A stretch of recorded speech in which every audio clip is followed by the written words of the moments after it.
All right. So this is pretty exciting. This is the first time, Steffany, you are the first guest Yes, I am excited. in this like beautiful studio here. That's like totally new logo. I love it. That wasn't even created by like a logo person. That was created by a sign that I'm making that's on the way that should be in my house pretty Really? soon. Yeah. And it's neon too? And it's neon, yeah. Nice. It hasn't even come in yet. I love that. So welcome to the show, everyone. This is the Beyond the Claim podcast. And those of you that know me, the commercial claims advocate, Vince Perry, we've got the YouTube show. This is where this is playing. And, we're broadening our audience a little bit, but also broadening our topic a little bit. And I'm really excited because we've got Steffany Velasquez here on the show. And Steffany is actually somebody that she probably doesn't know this, but that I actually admire very much. Appreciate it. Thank you so much. That means a lot because I admire you a lot. And I appreciate that. All of our staff and all of our guys, all of our trainings, like it always like starts with, do you know about Vince? Okay, well, let's go through there first. You know what's funny is you're not the first to say that. Yeah, I'm pretty sure I'm not. A lot of people tell me that the first thing they do when they have a new hire as a public adjuster is they just say, go watch that YouTube show. Yeah. You made our lives easier, so yeah. I guess.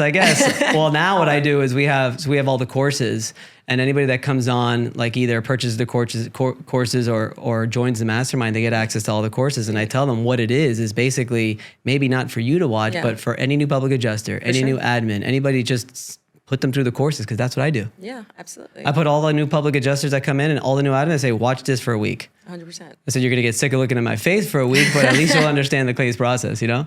Then they start talking like you, and I'm just like, I have a bunch of little mini Oh, no, Vinces. that's no good. That's no good.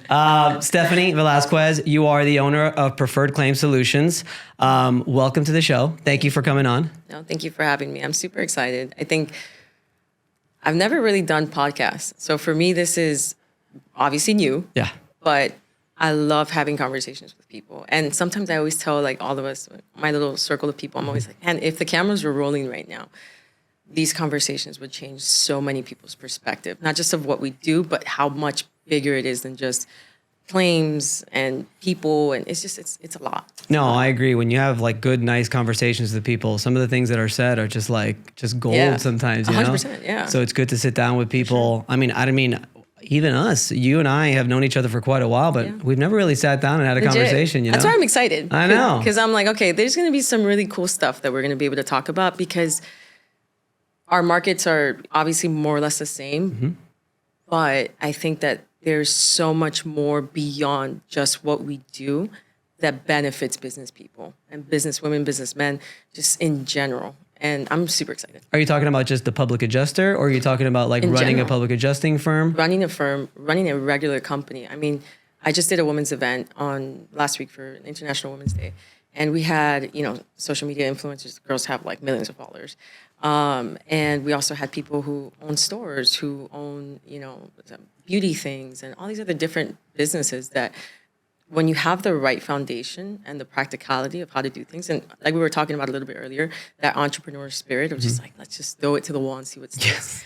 Yes. I mean, there's so many practical things that make sense for everyone. So I'm just excited. So I break it down to, I call it the public adjuster's success model.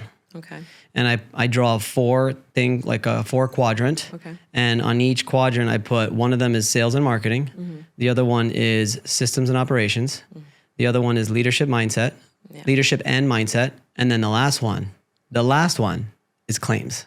Yeah. Because it takes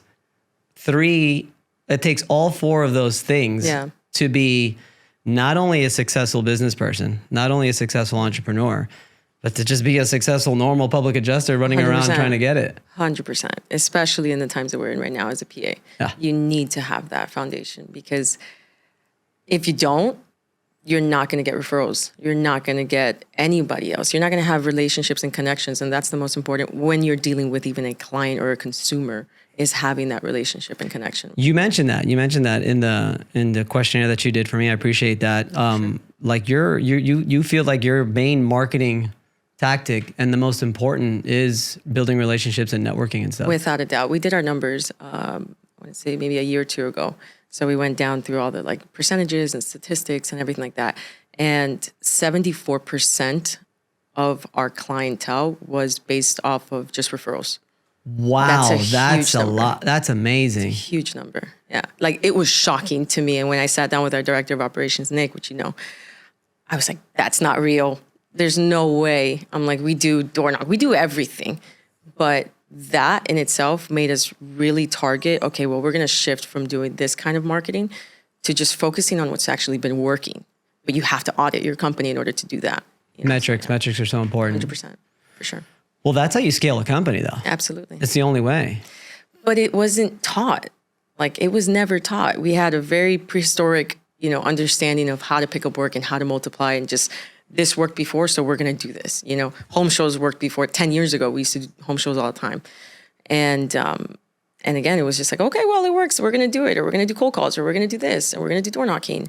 And when we sat down and actually saw the metrics and do things differently, because like I had mentioned to you, we were always stuck on a different way of like, well, this worked, we're going to do it.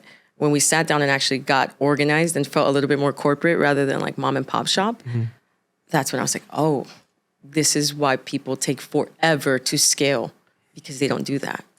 What do you think it is that gives you 74% of your client intake or new leads coming from direct referrals from your, are you talking about direct referrals from your current clients? From current clients. And former clients? Yeah. What is it that separates you that allows you to get to that 74%? Number one, answer the phone. I wonder where you learned that one. Answer the phone. Yeah. You know that very well. Answer the phone. And at least for me, and something that I really talk to our guys a lot is make yourself relatable to your client. If I'm at a client's house, thankfully for whatever reason, I guess life and everything that we've been through in our lives allows me to be pretty relatable to a lot of people. You know, for guys, I love sports. So I'll pick up a conversation about anything regarding sports.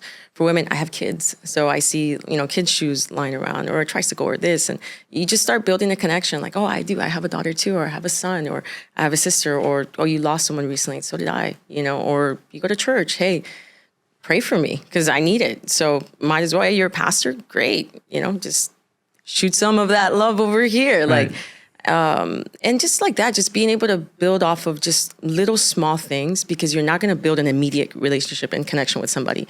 It's kind of hard. You know, it's like asking someone for such a personal detail. But I know you build these like little moments, and these little moments just start creating just a really healthy relationship. I've had relationships with clients that, I mean, I probably had a relationship with them for like 30, 40 days before me even going to see them. Mm-hmm. And I feel like I already know them. Like, I'm going to go see a friend. Okay, great. So it's just different. Do you think what you're talking about, I know exactly what you're talking about, because I'm the same way when I walk into a client's house as well. Do you think that can be taught? I don't think that's a good question, because I do think it could be taught, but I'll give you an example. So I have this one PA that works with us. He's been with us for like 6 or 7 years. And when he started, this kid just did this. He was just a smiling, like, you know, tall, lanky kid. And I was like, man, he will get chewed out by someone real quick. And I don't know if he's going to be able to handle it. So I had him training under me for a while. And I would try to like throw him out to go and talk to people on his own. And it was really hard for him to break that barrier. Very difficult. It took like 2 years to have him actually like carry a conversation alone, being confident. And what I started doing with him was I was about to throw in the towel, because I was like, man, I need him to start picking up work. We're PAs, so we work off of commission. Mm-hmm. You know, if you're not bringing in work, you're not going to get fed. Mm-hmm. And what I started doing was like sitting down with him and having one-on-one talks. And I was like, okay, what are you good at? What do you like? What do you feel like you're super confident in? And he's like, I'm really good at documentation, because I don't need to share that with anybody. Like, I don't need to say much. So, all right, let's start there. So I made him a beast, got him drone certified, pilot certified. I made him feel like he was the best at that. And I said, okay, now that you feel like you're very confident, like you know exactly what to document, what damage looks like, all this stuff, I'm like, now you're just speaking facts. That's it. To the homeowner? To the homeowner. And that changed everything. From that kid brings in some crazy claims. Really? Commercials, this, that. And I'm just like, wow. Like, he just picked up a humongous fire loss in West Palm Beach, and it's gone great for him. And again, he's been with me for 7, 8 years now or whatever. And it's just finding out where that person lacks that confidence, because that's where it comes from. If you're not confident in speaking with somebody, if you're not confident in being able to establish a relationship, you have to find out what you're good at, what you know, and just stick to that. Right. Stick to that. That's it. I call it fears. I think people have a big time fear of success. Oh, 100%. People have a big fear of being great. Yeah. They doubt themselves, I think, a lot. I think that happens a lot. I can give you 1,000 examples from me. Like I was Right. I was freaking out. Yeah. You know, I'm a woman in a male dominant industry. Everybody here wears some, big shoes and they're really hard to fill. And even being on this podcast, I'm just like, oh, hey, it's me, Steffany. Like, I'm still sometimes I do this and Frank's always telling me like, stop doing that. You look like a kid, But it's just, you got to be comfortable in your own skin, but you also have to want that for yourself. Like one huge thing I've done with all of my PAs too is I'll sit with them and I'll say, okay, before we go into like goals and like, okay, this is how many claims you want to bring in and this and that. What are you doing? I did taxes for years. So I'm like, okay, did you start your company? Did you do this? Did you how are you doing it? Are you on an LLC? Are you an S Corp? Like I go deep. And then I go into, okay, well, you want to buy a property or you want to get married or you want to do this or you want to do that. Okay, well, this is what that number looks like. So now you know what you're working for and now you know how to actually do it correctly, legally and everything because there's just so much that gets lost. That's awesome. See, that goes a long way. I mean, you have to sit down. I try to sit down with my people as often as possible. Yeah. And you can't just ask them about the business. No. You have to ask them about themselves. For sure. People, they don't care until they know that you care or something like that. I 100%. Forgot how it goes. Yeah. You got to sit down and you got to find out what their goals are and help them get there and help them achieve their goals. And the other thing is that some of these people, they grew up without their dad or they grew up without having an example of someone who has been successful in business. So for them, it's just, I got to make a lot of money. But when you make a lot of money, it was my mistake. I made a lot of money when I was 18. Mm-hmm. I made a lot of money when I was 18. Ask me where the hell that money is. No idea. Mm-hmm. Because I didn't. It was not really taught to me how to handle and manage it. Even though I managed books and everything, I still didn't personalize that to me because I didn't know what I wanted. Well, if you don't think that you're worthy of it either, when you get it, you're not going to know what to do with it. For sure. So if you think that you haven't, quote unquote, earned it yet, when you know what, you did earn it, you obviously earned it. You went out there and got after it. But a lot of people don't think that they're worthy of it because they're too young or whatever. But that's just all what I call a limiting belief that you make up in your head. Yeah, absolutely. And I think that's a really cool thing. Just, you have to have like that coming to Jesus moment where... Well, it's got to get really bad. Yeah, it's the only way when you find out. It got to get really bad or you have to have, at least for me, I'm a big faith person. So for me, it has to have purpose as to what do you want to do with your life and why you're doing it. So for us, we have this saying in our office, and I say it all the time, this is bigger than us. Mm-hmm. So with every year we do like corporate retreat, like a little staff retreat. Nice. I say corporate, but it's not really corporate because I still feel very mom and pop. But we do a staff retreat and I go over like our finances as a company. I learned that, someone who did it and it changed the way I viewed like how to earn that respect still from your team and your staff. So I showed them like all the money that we spent in donations, where we spent it in events, where we spent in all these things, because even though they're not giving me money, it's money that I'm earning, it allows them to feel like, oh, okay, I am getting money for myself. I'm building my life, but I am a part of a company who's doing much more than just providing for my needs. And they join forces with that. I've seen them join forces with that. They will go and do like cancer walks or this or that, or stuff that means something to some of the staff that maybe doesn't make much meaning to me, but hey, it's something that's important to them. So it's really, it's changed a lot within the last few years for us. That's amazing, Steffany. Yeah, appreciate it. Tell me how you got to where you are today. I mean, if you could, give me the story of how you became. Long time ago. How did you become the owner of Preferred Claim Solutions? So I've been working at Preferred for a very long time, more than half my life. And I started as a sales rep. So I would just do cold calls because I was really young. I was still in school, high school. So I would go to school and then I'd come back from like 3 to 7:30 and that was my shift to make cold calls. Mm-hmm. Don't know if I can share this here, but whatever. I was making $30 a lead. Okay. I was making nothing. Yeah. And from one day to another, I ended up at 15 running all the books for the company. So running the like. Are you a all finance payroll. background? No, nothing. You just have a high attention to detail. Yeah. Okay, good. So I love tedious things. Gotcha. So it doesn't have to be hard, but it does need to require a lot of attention. And it's like a lot of just alone zone in time. Very interesting that you're high attention to detail, you like tedious things, and you're also an entrepreneur. Yeah, I know. It's a funky mix. That's awesome. I know, but I that's wish I liked tedious things sometimes. Yeah, well, I mean, then you grow up. Like, ask me now. I had to do this literally 3-4 weeks ago. I had to go and do payroll for like the first time in forever, and I was stressed out. I was like, this sucks. Like, I can't believe I did this for so long. But I started there. I started doing all of that. Then I started managing the office at that age. So I would be telling like grown-ups. At 15? Yeah. I started telling grown people like, no, you can't take that PTO or you can't take that time off. Yeah. So Preferred's always been a fairly large public adjusting firm, huh? Well, I mean, it wasn't always huge. In the beginning, we probably had, well, it was always two PAs. And then when we had like, you know how PA firms are. You have like 5 PAs during the hurricane season, then you have like 1, and then the next hurricane season you have like 25, and then you have like another like 2. So it was always up and down. But the admin staff, we always had at least like 3 or 4 admin, and so I just started managing there, learning what it was to say no and how to be a friend, but also like in a leadership place, which is really difficult, especially that young. It's extremely difficult. Yeah. And finding like that fine line between like, oh, you want to have lunch, but we got to be back in time, right. And, if not, how far are you? Yeah.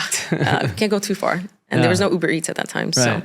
I started there and then got licensed, really started hitting being a PA like as an actual adjuster around like 18. Okay. Yeah. So 18, 19, really started going out there and, building up my own team and the whole 9. And then built up my team, hired my first staff because I was like, well, I started getting like on a downtrend. And I was like, I'm not picking up enough work.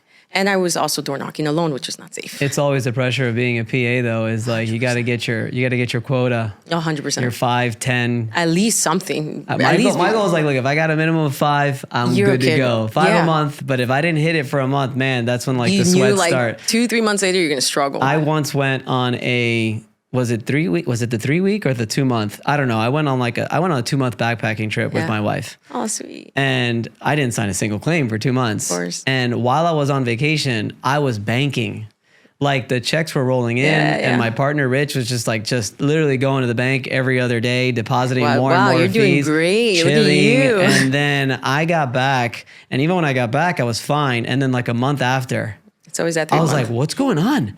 And then I remember a buddy of mine goes, "Well, dude, you were gone for 2 months." I'm like, "Oh shit, that's right." Yeah, pretty much. So that's why it's always like that. Keep sign. Gotta sign, 2 months thing. You're like, oh no, yes. Gotta keep signing. Yeah. So I was going down that trend, and I was like, man, I'm door knocking by myself. Obviously, I'm a girl too, so it's not like the safest.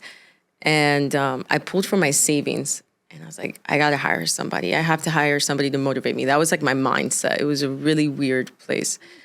And I hired my first employee, and I was like, all right, this is what we're going to do. It's weird that you're on a downward trend and you're like, I need to hire a staff.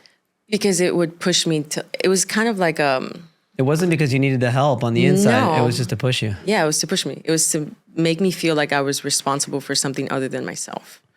So very interesting. Yeah. So it made me like, instead of fire up my ass, to be like, okay, well, I can't let that guy down, like at all. I can't let him down because I can't let him see me fail. And that's a really big like mindset that I had to learn how to break, even as an adult. Mm-hmm.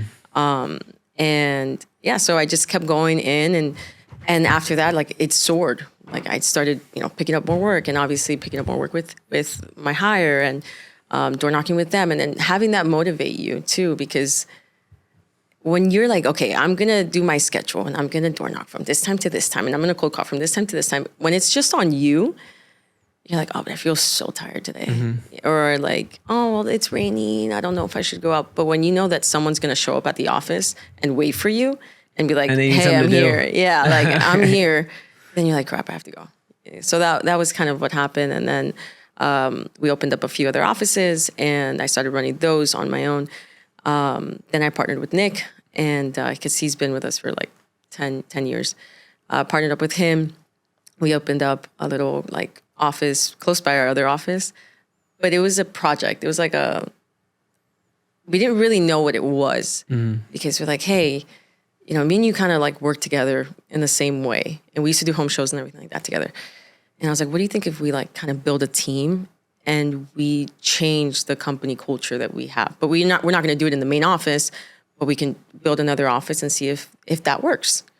And we were like, yeah, let's do it. Like, you know, he came up with the idea and we found the place, and it was just like, okay, we sent the proposal, like, hey, this is what we're proposing to do. This is the numbers that we're going to bring. This is whatever. Obviously now, if one of the guys told me that, I'd be like, oh my God, this is amazing, you know, because basically having someone do all the work. Right. They didn't like it so much. We were they were like, okay, well, try it out. Good luck, you know, like pat you on the shoulder, like whatever you need. But we did everything, and it was we call it the Franjo office. No, Franjo office? Franjo office, because it was on Franjo Road. Okay. And still, I think we have like 5 or 6 guys that are still with us from there, so they call themselves the Franjo veterans. Okay. It's a funny, but it was such a cool company culture that we built there. Like, we had this big couch. We made one big office, and we were like, hey, this is our just like war room. So this is where we're going to do trainings every single Monday, and we're going to have all the guys meet here. We're going to have like fun things to do. We're going to do challenges. We're going to do competitions. We're going to do, you know, stupid stuff, but we're also going to teach them, and we're also going to motivate them to pick up work. And whenever they hit this goal, we're going to do whatever the hell they want, like whatever they want. So sometimes they'd be like, yeah, we want to go mini golfing. Or sometimes they'd be like, hey, we want to go to Disney, or we want to do, I don't know, like the funnest, weirdest things. Like, it was just kind of getting to know them. That's awesome. And getting to know what they liked, how did they like to do things. Like, we went to do K1 speed. I'm telling you, we've done laser tag, like games, paintball, all these things where me as a girl, I'm like, but we started kind of really just bonding with them. And then we started doing basketball. I'm a big basketball person. I played basketball through high school. So we started doing basketball like every week. And it just started really building such a really cool camaraderie. And we were soaring. Like, we were picking up claims like crazy. And it was crazy. It was awesome. And then COVID hit. Yeah, but that wasn't too bad for business. That was not bad at all. But the first couple months freaked us out. Yeah. Because I was like, man, these guys can't go door knocking. These guys can't really go to properties at that time because it was really, really fresh. And we were like, what do we do? Like, we don't want to lose them, because also at that point, you also build like a relationship and a bond with these kids. Well, not kids, but they're like grown people. I hear you. So, man, we were freaking out. But then out of nowhere, everything flipped and people were home. And luckily we were in Florida. Yeah, and true. And people were home and they're like, well, I do notice this leak here now, you know? So, yeah, that was really fun. And then after that, long story short, we ended up just buying the company and buying them out. That's awesome. Yeah, it was pretty cool. I remember the first time I met you, I was just like, man, look at this girl. Like, you've got a presence. I don't think so. Yeah, you do. I think I'm just like, you've got to look. Well, what you've got is you do certain things when you speak to a person that separates you. Like, well, I remember the first time I met you, like, you're just looking at me like you're looking at me like through me in a way, right? But that's not a bad thing. That means I've got your full attention. You're listening to every single word that I'm saying, and like you just have this boss look. I appreciate it. I've worked on being fun. Does that have a lot to do also with being a woman and an entrepreneur? Like, I mean, yeah. Yes and no. The first time I met you, I didn't think you were the owner. I don't think anybody knew I was the owner for a long time. Right. I think people kind of found out maybe like last year. No, I don't know how I found out. I think I found out because I just had a feeling. Yeah.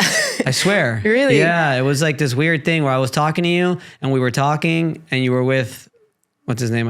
Nick. Yeah. And it was just, I think when I was talking, I thought Nick was the owner, but then I got this feeling after talking with you for like 5 minutes and I'm like, no, she's the boss.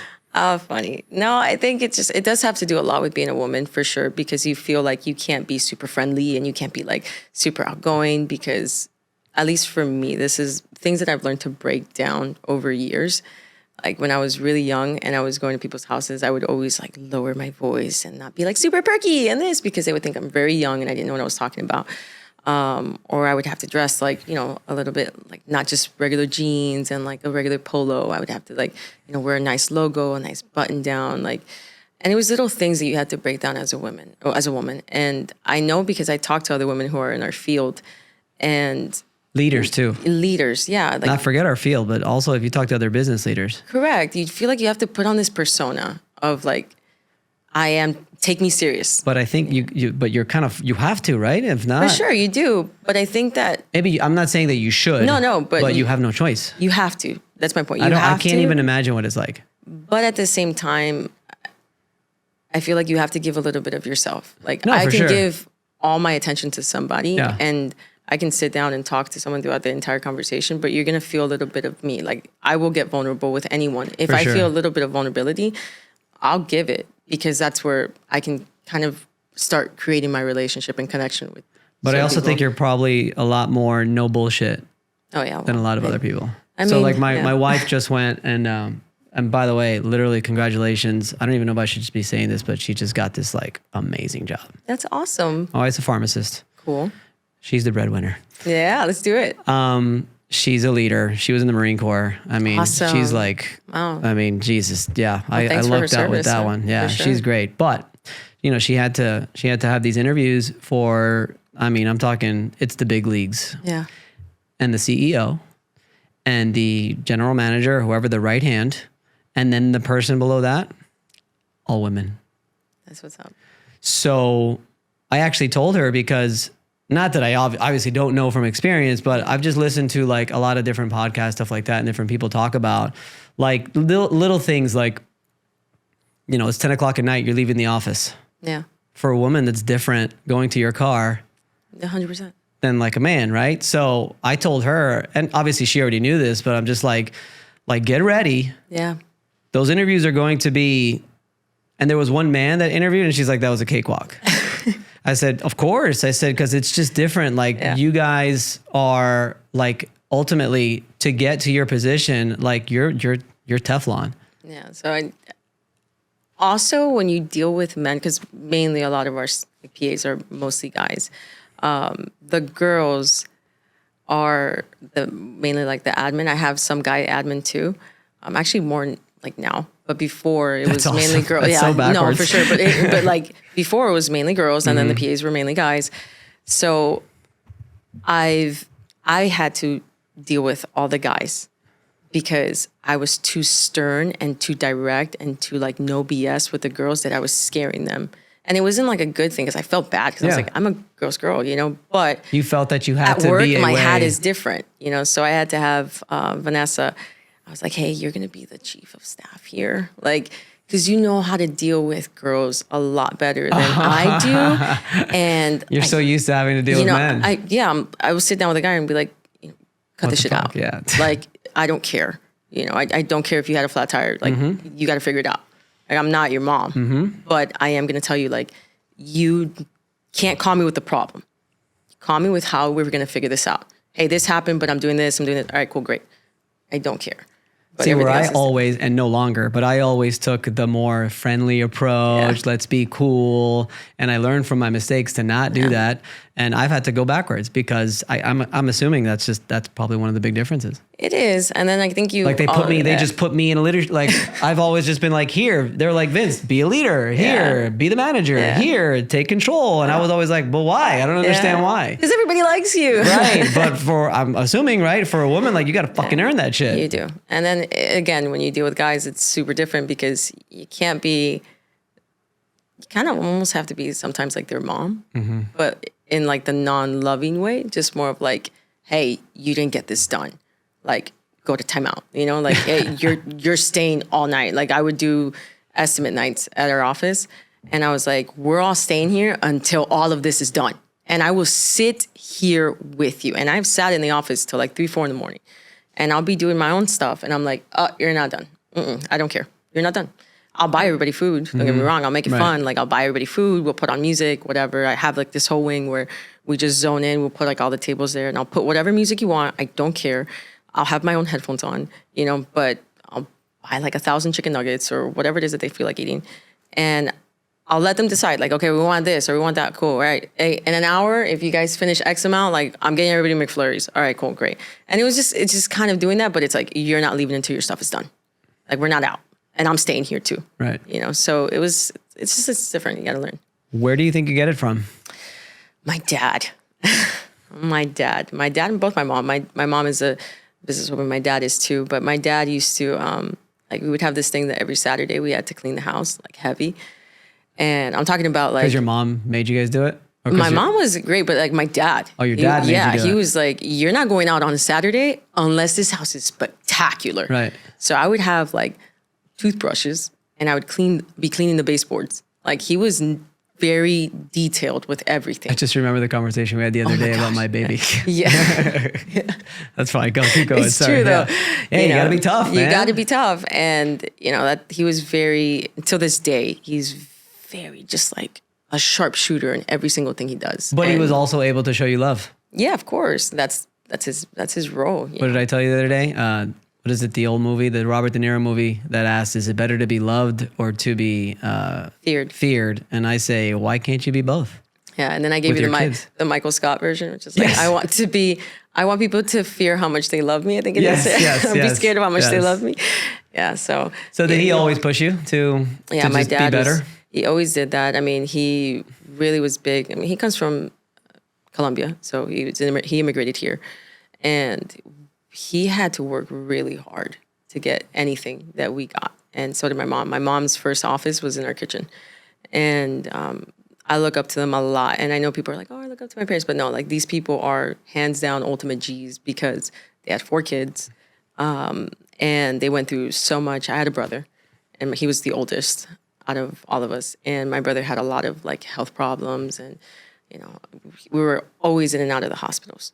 And my dad was, like, struggling, like, working as a bartender. My mom was trying to pick up her business, but then also be at the hospitals. And then my sisters were kind of, like, raising me, but I'm the youngest. So I was just kind of like, oh, I'm just here.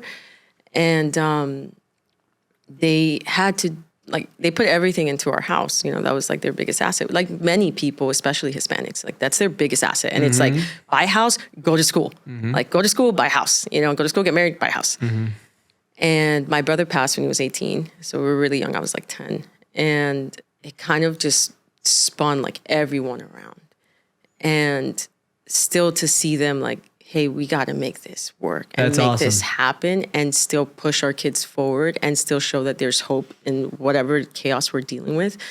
That to me was like I have never seen that up close, obviously in person, but at that age to understand, like, I can't ask mom and dad for money right now. Right. Like, I got to figure it out. So I was like, at 13, I was like, I need a job. Right. Like, I need to go work. I can't ask for them to do any more than what they're already doing. But by them showing that resilience also 100%. Throughout that time. For sure. It made all of us. I mean, we joke, me and my sisters. Yeah, you guys all probably...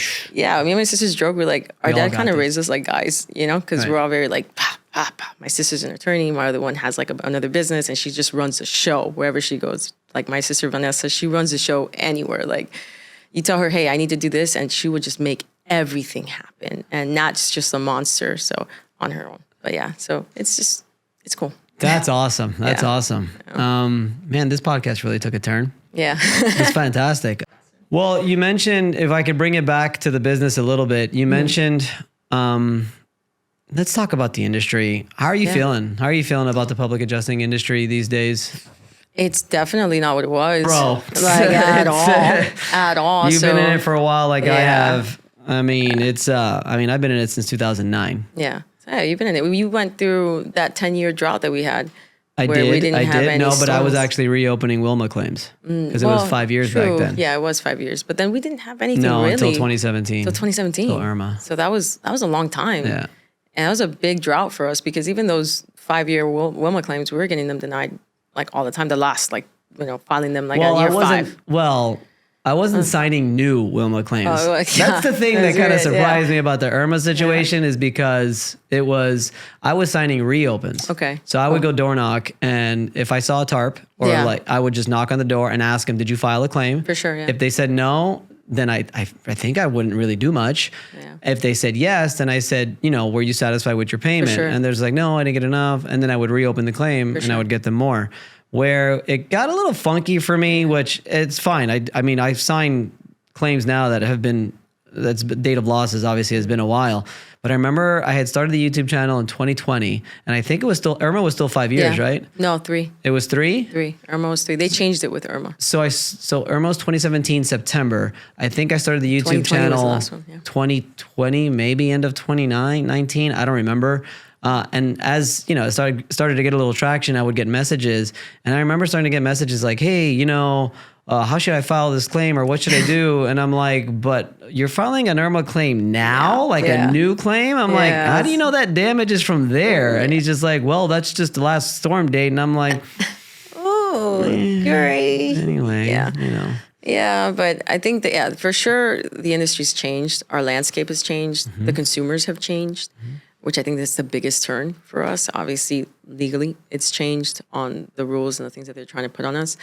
But the consumers, to me, is the biggest shift. Okay, please explain. Having them have more knowledge on PAs, because before, not many people knew what a PA was. They didn't even know that we existed. I had to explain myself every time. I still do. But not as, Maybe not down south. Yeah, maybe. Down south, everyone knows a PA. And they know the gist of it, and they're trying to fight for percentages or this, but it's not even just that. It's just they also have a very negative rep down south. Everywhere. Here I too. say I'm a PA from Miami, weird. and it's like, oh God, Oh, and, the Miami, and I'm Hispanic. The Miami PA is worse. Oh God, exactly. I love when I meet the adjusters up here and they don't know that I'm from there. I know. And they're just like, those Miami adjusters, and I'm just like, dude, that's where I'm from, bro. Relax. Freaking estimates and stuff. And it sucks because we do have a terrible rep. Yeah. And the consumers, they either know a PA and you're fighting on them, or they have already a misunderstanding because of everything that's being put out on the news with Jimmy and this. And it just... You like how I called them out, right? Oh, 100%. I reposted that. I had to. I can't. So all of that, I'm just like, dude, why are we being hated right now? I get it. If your piece sucks, then yeah, blast him. I agree 100%. But we're not all bad, you know, and we are doing our work. We're on contingency. No one's paying us anything up front. You're not losing here in that sense. So, that has shifted a lot on how we start our conversations with clients and our narratives with them. It's very, very different from what it used to be. And again, that's why it has to be down to facts, down to hey, this might take a while. Before I was super comfortable saying the 90 days. Hey, it might take 90 days or could be a little bit more. Now I'm like, bro, this could take a while because I have no idea who's on the other end. So what are you doing now? You've mentioned door knocking a few times. Is that still your number one way to generate leads, generate business? It's not always. I mean, we still do it. So the fun thing that we usually do is if we're going to a client's house for whatever reason, we door knock the 5 doors around. Nice. So that's always a non-negotiable. If you go to an inspection, you go to a property, you go to whatever it is that you're doing, a new lead or whatever the case may be, those 5 doors better be touched. Interesting. 1, 2, 3, 4, 5. So they have to be touched.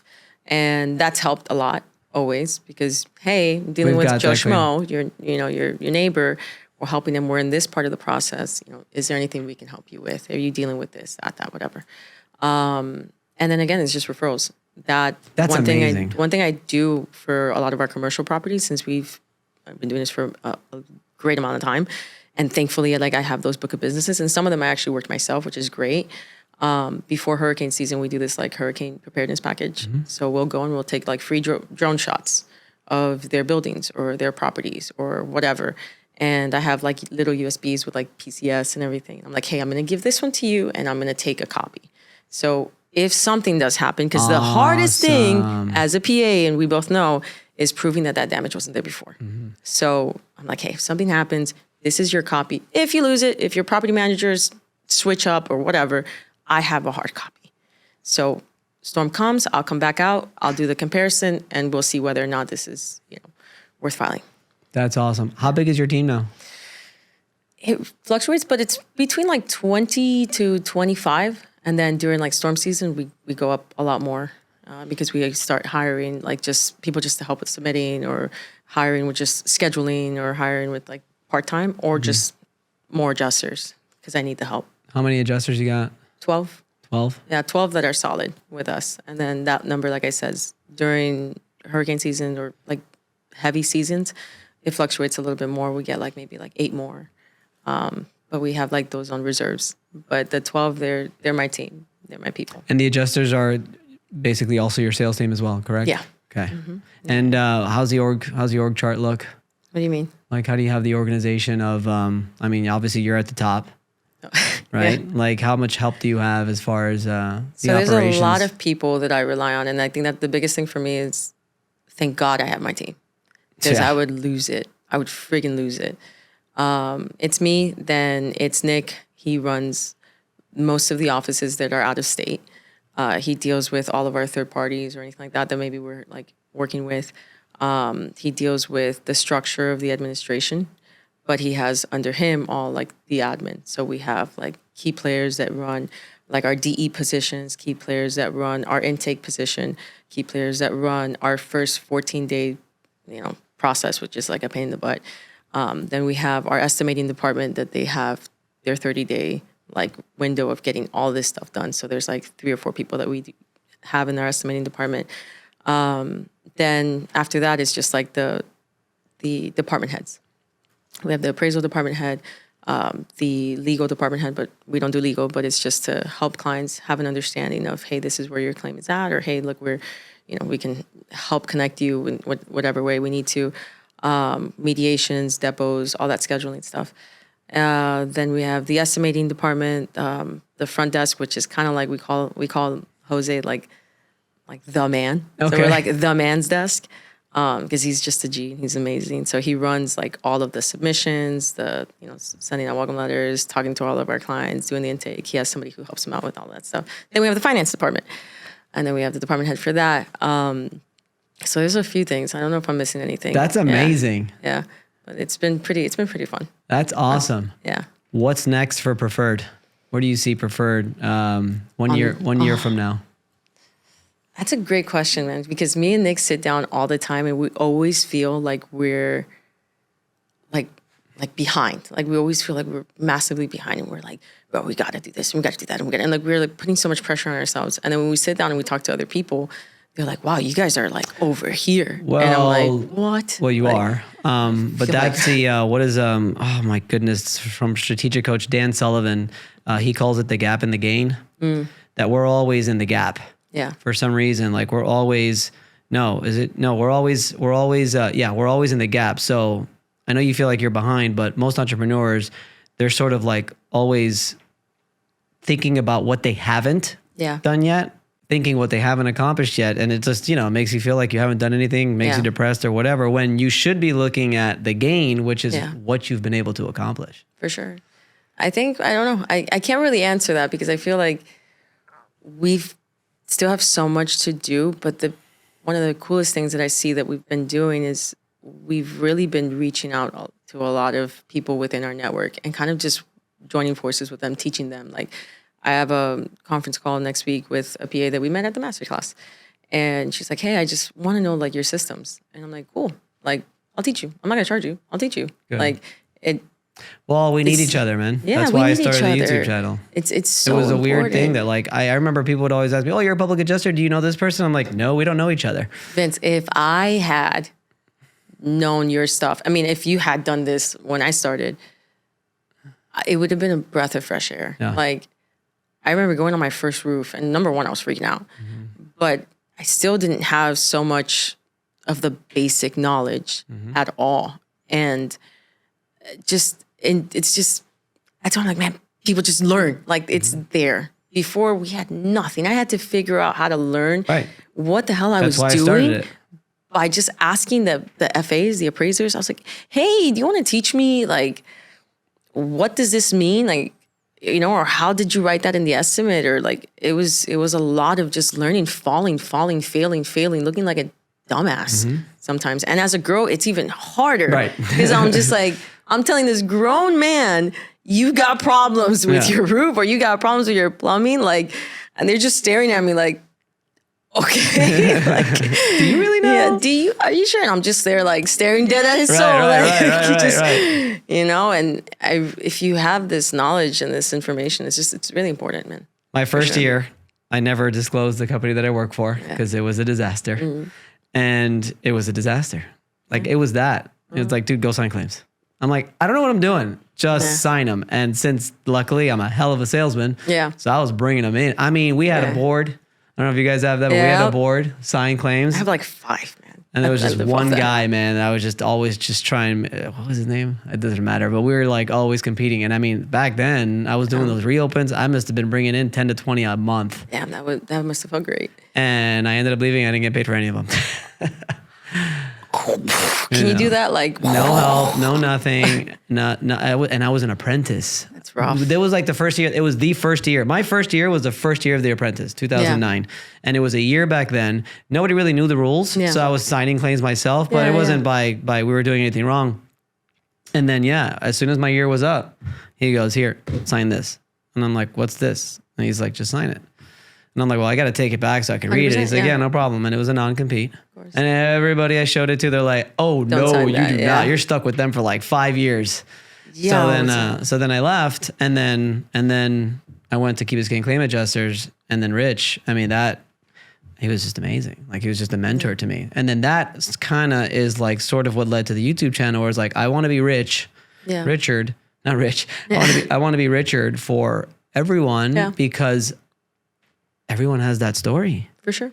Everyone has that first year story. It was chaotic. It was chaotic, that they didn't know what they're doing, that their leaders aren't helping them, nobody's mentoring them, they don't know what they're doing. The non-compete stuff comes up as well still. I don't think it can happen now. But I think they banned it. It's illegal now.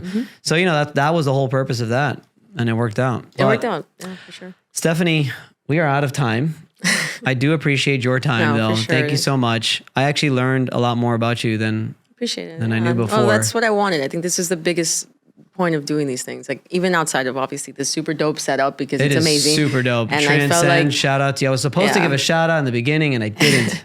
But it looks like we're talking about like world domination. I keep saying that. Yes. But it's moments like these that allow me, number one, to also feel like, hey, I can reach out to Vince and be like, hey, buddy, I have this issue over here, or I have this client or whatever. And even if it's not work related, like life gets really hard. And people go through so much stuff, like even myself in this moment, and just even our staff, and even you and your family and all this stuff. And we're parents, so I got 2 babies. I got a 4 and a 2-year-old. Like, I'm in the thick of it, you know. And man, sometimes you just need somebody who knows what you're dealing with, because either they've been there, or 2, as an entrepreneur and as the leader and the boss or whatever. I hate using that word. Is boss bitch okay? Well, yeah, sometimes. Okay. As long as, it's just not like posted somewhere. But it's a compliment. But I always say this thing is like, I hate using the word boss in front of my team. I always, we're like, I'm your leader and I'm going to lead you, and we're going to do things together, because if you're not doing anything with me, we're not going anywhere, period. And when you're up here, you don't want to ask for help. You never do. It's really tough.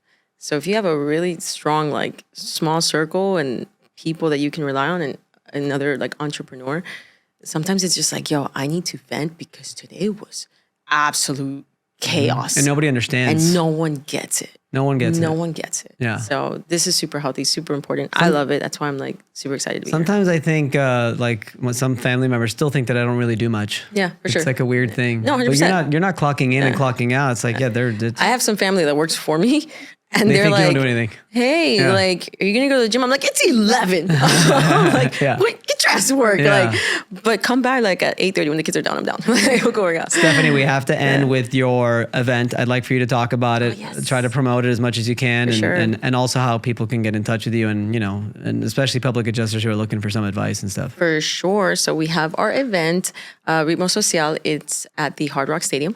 It's on March 22nd at 8 p.m. So hopefully no rain. Everything's just going to be great. It's the Miami Open, right? It's the Miami Open. Mm-hmm. I'm a tennis guy. I know you are. That's why you're going. That's it. I will be there. I will be there. It's going to be awesome. We're going to have a bunch of people, including yourself, people that came last year, other influencers that are coming this year.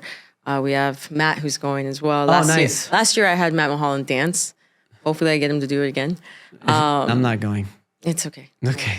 You don't need to look. You can watch the match. Yeah. But no, it's a great event. Last year, honestly, was the first time that we partnered up to do it. And it was like a no-brainer. It's like, bro, you're at an entire stadium where the Dolphins play. It's crazy. But it freaked me out a bit because I was like, oh, we're bringing together 18 years of network and relationships that I've built, that the previous owner built, that anyone who knows PCS, like that's 18 years of relationships of people all over the US because we work everywhere. And bringing them together in a room, sometimes, you kind of feel like a little, like, should this person meet that person or whatnot? But it was so fruitful. I had people coming out of there saying like, man, in this 2 hours, I made so much return on my investment. Wow. Because of the relationships that I've built here. And we have people that are in every industry, like accounting, this, that. Like I'm even bringing my own accountant because I'm like, hey, people need to know how you can help them, especially PAs, because sometimes your accounting is a mess and it drives me crazy. Most of the time. Yeah. So there's a bunch of different people going, and obviously just really good relationships. If you're planning to go and work in a different state, there's going to be people there that can help you with those foundational things on what do you need to do, how do you need to do it. So it's going to be awesome. We're going to have a great time. There's going to be food, drinks, all that other fun stuff. And just a good time. I like to network. I like to talk. I like to have a good time. I love like master classes and all the stuff that we do.